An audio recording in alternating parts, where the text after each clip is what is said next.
Hello बच्चों, कैसे हैं आप लोग। आज मैं आप लोगों को पढ़ा रही हूँ कक्षा 12th की हिंदी साहित्य की बुक अंतरा, उसकी एक कविता दिशा। दिशा लिखी है कविता बच्चों केदारनाथ सिंह द्वारा लिखी कविता है। बाल मनोविज्ञान के का बहुत सुंदर चित्रण किया गया है इस कविता में। आज मैं आपको इसका भावार्थ समझा रही हूँ। अगर वीडियो पसंद आए तो प्लीज लाइक, कमेंट और शेयर करना ना भूलें। चैनल को भी सब्सक्राइब करना ना भूलें। चलिए हम प्रारंभ करते हैं कविता दिशा। इसका भावार्थ करना। देखिए, जो आपके पास में पहली पंक्ति है वो मैं पढ़ रही हूँ। हिमालय किधर है, मैंने उस बच्चे से पूछा जो स्कूल के बाहर पतंग उड़ा रहा था। कवि कहता है कि मैंने एक बच्चे से पूछा जो पतंग उड़ा रहा था। पतंग उड़ा रहा था वो स्कूल के बाहर, वो पतंग उड़ाने में मगन था। मैंने उस बच्चे से एकदम से पूछा कि हिमालय किधर है, बच्चा जो पतंग उड़ा रहा था। तो कवि कहता है मैंने उस बच्चे से जब पूछा कि हिमालय किधर है, तो उस बच्चे ने पतंग की धुन में उड़ाते हुए उसको बड़ा असहज लगा ये प्रश्न, लेकिन असामयिक भी लगा। क्योंकि क्या लगता है कि जब वो पतंग उड़ाने में मगन है तो उसको एकदम से इस क्वेश्चन की अपेक्षा नहीं होती, इस प्रश्न की अपेक्षा नहीं होती। लेकिन फिर भी उसने सहजता से उत्तर दिया, उस कवि को उत्तर दिया कि उधर उधर। उधर उधर मतलब उधर उधर किधर, उधर उधर बच्चे ने कहा। अगली पंक्ति है, देखिए, उधर उधर उसने कहा, बच्चे ने कहा उधर उधर जिधर उसकी पतंग भागी जा रही थी। बच्चा कहता है जिधर मेरी पतंग भागी जा रही है हिमालय उधर ही स्थित है। कवि को सुनकर के आश्चर्य हुआ, लेकिन कवि ने यही समझा इस चीज को कि वास्तव में बच्चों की समझ क्या होती है उन्हीं के दायरे तक सीमित होती है। बच्चा जो सोचता है, जिस दृष्टिकोण से किसी चीज को देखता है, वो अपने ही दृष्टिकोण से देखता है, वो व्यापक दृष्टिकोण से नहीं देखता।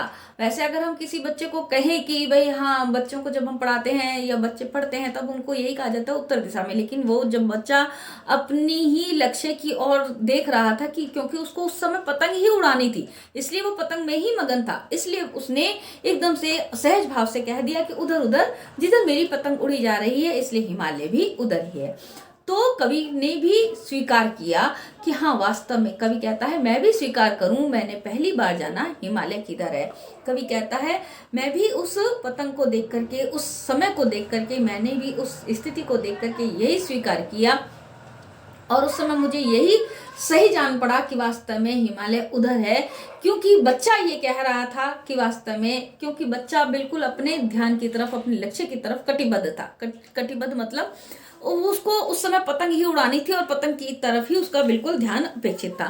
तो कवि कहता है कि जब इस कविता से कवि ने यह संदेश दिया है कि जब भी अपने लक्ष्य पर ध्यान केंद्रित रखते हुए उसी दिशा में बढ़ते रहना चाहिए। मनुष्य को अपने लक्ष्य को ध्यान केंद्रित करते हुए उसी दिशा में लगातार बढ़ते रहना चाहिए, क्योंकि दिशा में जब भटकाव आ जाता है तब वह अपने लक्ष्य प्राप्ति में क्या करता है, बाधा उत्पन्न करता है। जब दिशा में भटकाव आता है तो वह लक्ष्य में बाधा उत्पन्न करता है। इसलिए प्रत्येक मनुष्य को बच्चों की से यह समझना चाहिए कि बच्चे जो प्रयत्न कर रहे हैं और जिस दिशा में लगे हुए हैं, उस दिशा में अगर हम भी उसी तरीके से, जिस तरीके से बच्चा खेल में मगन हो जाता है ना, अगर हम भी उसी तरीके से अपने कार्य में मगन होकर के उस कार्य को करें तो हमें अवश्य लक्ष्य की प्राप्ति होगी। तो कवि का यही है वर्णन इस कविता में, बाल मनोविज्ञान पर आधारित। अब देखिए, मैं आपको बताती हूँ। यहाँ पर देखिए, उधर उधर जो पंक्ति आई है इसमें पुनरुक्ति प्रकाश अलंकार है। पुनरुक्ति प्रकाश अलंकार क्यों है? क्योंकि एक ही अक्षर की, एक ही शब्द की पुनरावृत्ति हुई है। उधर उधर एक ही शब्द की पुनरावृत्ति हुई है, इसलिए पुनरुक्ति प्रकाश अलंकार। और देखिए, जो यहाँ पर है स्कूल के बाहर, मैंने उस बच्चे से पूछा जो स्कूल के बाहर, यहाँ पर स्कूल के बाहर जो पंक्ति है, जो वाक्यांश है, इसके अंदर स्कूल के बाहर में यहाँ पर व्यंजना शब्द शक्ति का प्रयोग हुआ है। तो इस तरीके से मैंने आपको आज करवाई है